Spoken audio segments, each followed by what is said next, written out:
नमस्कार साथियों, स्वागत है आप सभी का समाधान एजुकेशन के इस यूट्यूब चैनल पर। साथियों, आज की इस वीडियो में हम लोग बात करने वाले हैं रीट 2022 को लेकर। तो रीट 2022 को लेकर काफ़ी सारे स्टूडेंट्स तैयारी भी कर रहे हैं, लेकिन काफ़ी सारों के मन में वहम है कि परीक्षा समय पर होगी या नहीं। तो रीट 2022 की जो परीक्षा होनी है वो 5 और 4 फरवरी 2023 में होगी। तो इसको लेकर ज़्यादा चिंतित स्टूडेंट हैं, बहुत ज़्यादा है कि ये परीक्षा समय पर होगी या नहीं होगी या आगे जाएगी।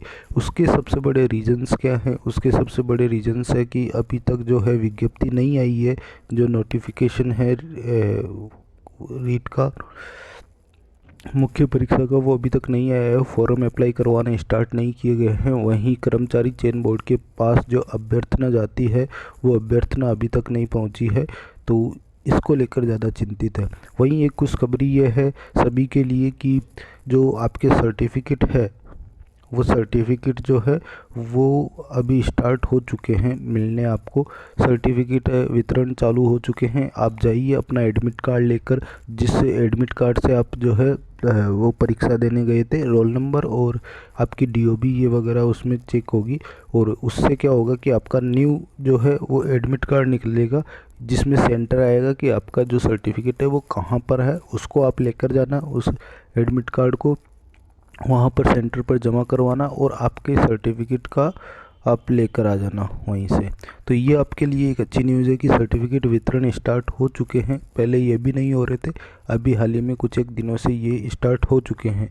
तो ये अगर स्टार्ट हो गए तो आपकी बाकी प्रोसेस भी धीरे धीरे जल्दी से स्टार्ट हो जाएगी। तो इसको लेकर काफ़ी ज़्यादा हम चिंतित थे। तो अभी थोड़ी सी राहत की सांस इस वजह से मिली है। पिछली बार की अगर हम बात करें 2021 में, तो फॉर्म भरने स्टार्ट हो गए थे सर्टिफिकेट मिलने के साथ साथ। मतलब सर्टिफिकेट 1-2 दिन पहले से मिलने लगे, 1-2 दिन बाद से फॉर्म भरना स्टार्ट हो गए थे। सर्टिफिकेट भी मिल रहे थे और फॉर्म भी भरे जा रहे थे। तो ये दोनों चीज़ें एक साथ चल रही थी। तो 2021 में तो ऐसा हुआ था।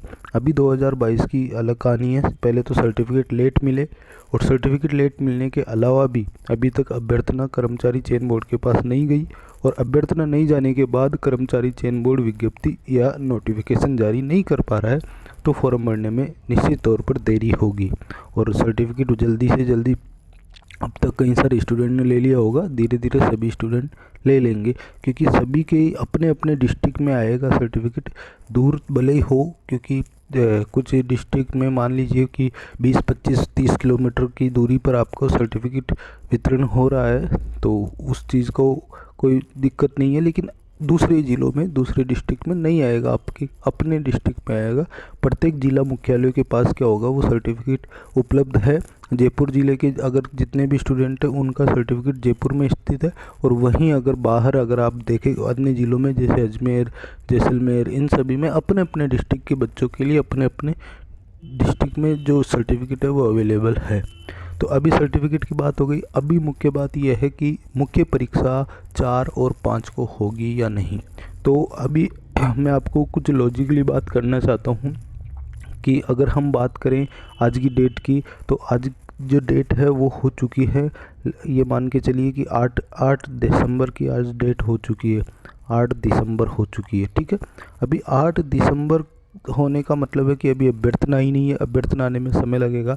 अगर जो है आपकी विज्ञप्ति 15 दिसंबर से पहले पहले आ जाती है, ये मान के चलिए, और इतना ही मान लीजिए कि अगर 15 दिसंबर तक जो है आपके फॉर्म भरने स्टार्ट हो जाते हैं, 15 दिसंबर या 16 दिसंबर से, तो जो फॉर्म की जाएगी वो जाएगी 20 जनवरी तक डेट। उसका एक रीज़न है, क्योंकि 20 जनवरी 15 लगभग ये मान के चलिए कि 25 से 30 दिन का समय आपको फॉर्म भरने में दिया जाता है। इसके बाद कुछ स्टूडेंट गलतियां कर देते हैं, उनके करेक्शन में दिक्कतें आ जाती है, उनको लेकर बात की जाएगी। इसके अतिरिक्त 2-5 दिन ऊपर नीचे कर देते हैं, तो वो एक अलग है। तो 20 जनवरी तो निश्चित है, इससे नीचे तक का टाइम नहीं है, क्योंकि ज़रूरी नहीं है कि 15 दिसंबर से आपके फॉर्म स्टार्ट हो जाएंगे। 20 जनवरी से पहले प्रोसेस कंप्लीट नहीं होगी, इतना कंफर्म है। तो फिर आपके पास समय बचता है लगभग 10 से 15 दिन का। जो कर्मचारी चयन बोर्ड के पास समय बचेगा 10 से 15 दिन, क्योंकि आखिरी डेट को पता चलता है कि टोटल स्टूडेंट कितने हैं। जो हमारे पास परीक्षा में बैठने आएंगे। आखिरी डेट पर ही पता क्यों चलता है? क्योंकि आखिरी डेट तक फॉर्म भरे जाते हैं, और सबसे मज़ेदार बात यह है कि आखिरी डेट पर सबसे ज़्यादा फॉर्म भरे जाते हैं।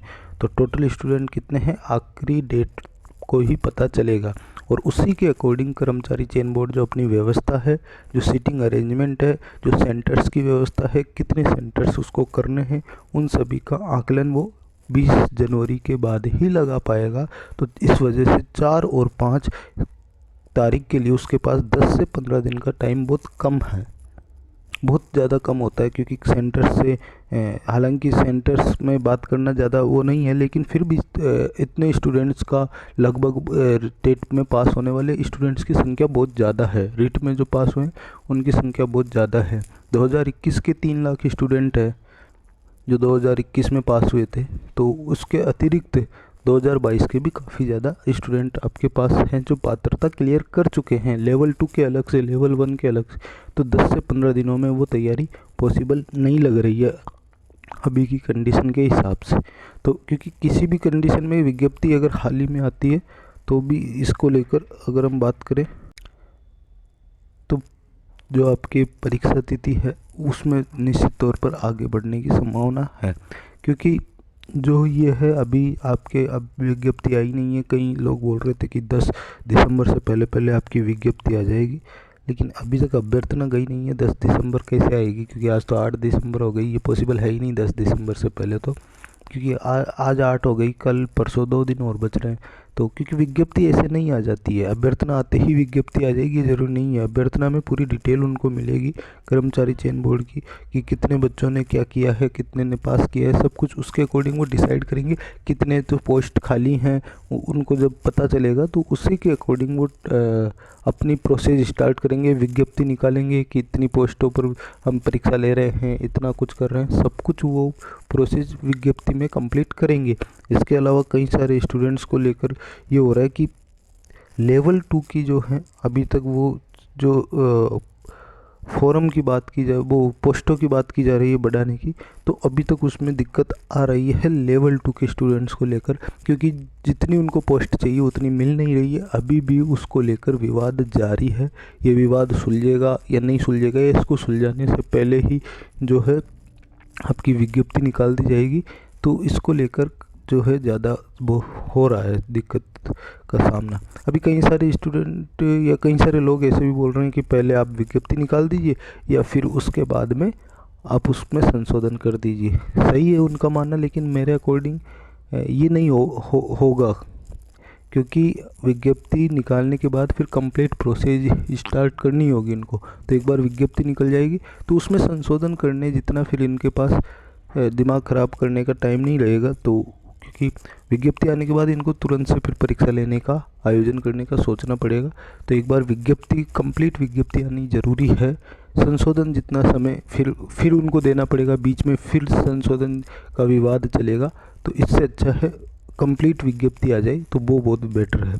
बाकी आप सभी को बता दूं परीक्षा तिथि फ़िलहाल तो 4-5 के हिसाब से संभव लग नहीं रही है कहीं पर भी, क्योंकि फॉर्म भरने में 1 महीना 10 दिन 5 दिन का टाइम तो लगता ही लगता है। ये तो नॉर्मल है। तो इस चीज़ को आप समझिए। बाकी अगर आपको इस तरह की जानकारी या रीट के मॉडल पेपर या रीट के इम्पोर्टेंट क्वेश्चन से जुड़ना है, बहुत ज़्यादा इंपॉर्टेंट क्वेश्चन हम लेकर आ रहे हैं। पिछले क्वेश्चंस जो आए हैं रीट के लेवल के अकॉर्डिंग, रीट लेवल 1 के जो स्टैंडर्ड है उसके अकॉर्डिंग, लेवल 2 के स्टैंडर्ड के अकॉर्डिंग जितने भी प्रश्न हैं उन सभी से जुड़ने के लिए नीचे जो डिस्क्रिप्शन में टेलीग्राम लिंक दी जाती है उसको आप क्लिक करके टेलीग्राम चैनल को ज्वाइन कर लीजिए, आपको वहाँ सब कुछ मिलेगा।